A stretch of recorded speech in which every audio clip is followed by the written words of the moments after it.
The House could vote as early as tomorrow on legislation to force the full release of the Justice Department's files on Jeffrey Epstein.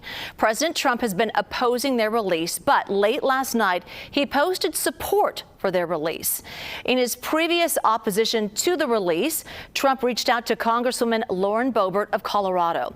Boebert then met with Trump administration officials in the White House Situation Room to discuss her support for releasing the Epstein files. Now, the Situation Room is typically used for the communication of sensitive information. So you're looking at photos right now of the Trump administration officials monitoring the U.S. mission that took out 3 Iranian nuclear enrichment sites. The Pentagon says the sites sustained severe damage from those strikes. It is also where Obama administration officials met to discuss the successful mission led by U.S. Special Forces to kill Osama bin Laden in Pakistan in 2011. And back in 2009, the Obama administration giving exclusive looks inside the Situation Room. In 2007, the White House Situation Room underwent a major renovation, which greatly expanded the square footage and the capabilities of the White House Situation Room.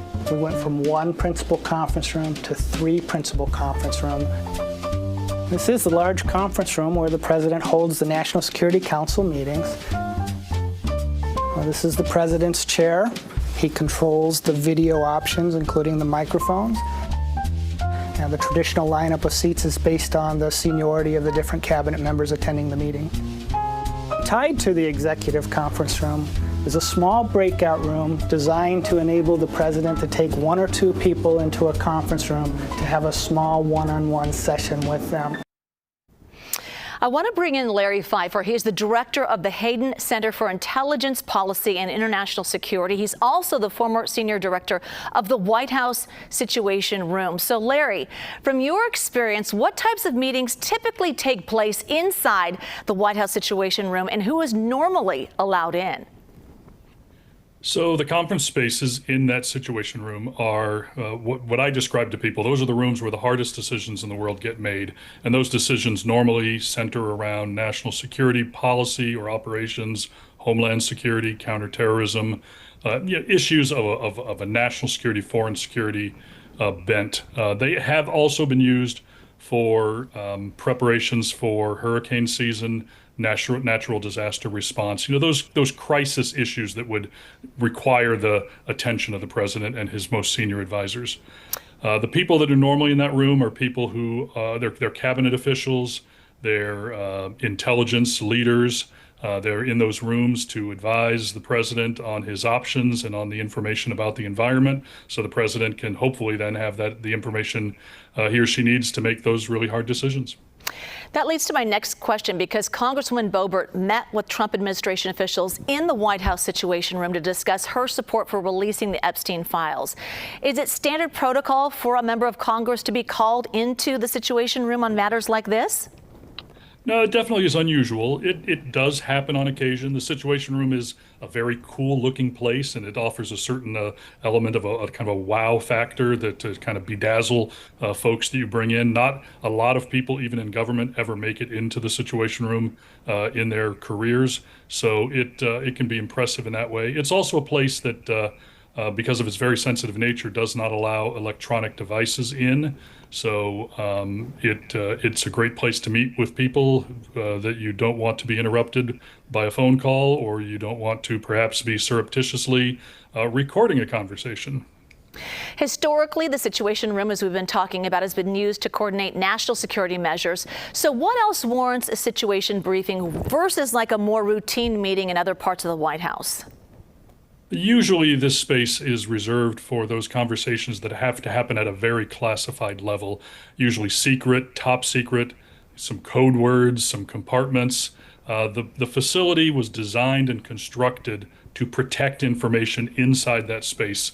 The most sensitive material flows in and out of that space, and they also protect against electronic interception or from electronic emanations from inside the facility getting out to where somebody could intercept them. So normally it's a space for those very classified conversations. Something else comes to mind in the Situation Room. It's been the site of an infamous firing by John Kelly that some viewers may remember. Can you tell us about that?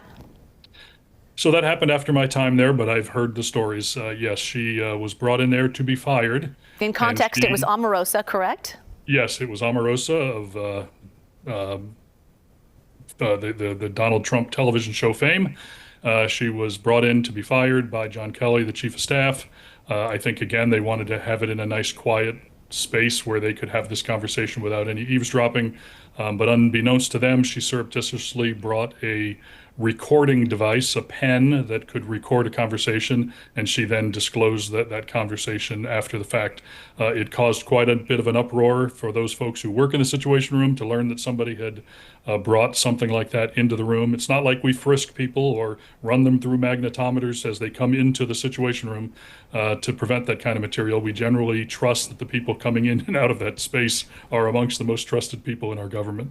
Truly. So have protocol changed then? I mean, if that's the case and people can bring in a recording device like that, do you think things have been upgraded to change that? Well, there are capabilities embedded in the Situation Room to pick up any device that may be emanating a signal. Now, a recording pen wouldn't necessarily be emanating a signal.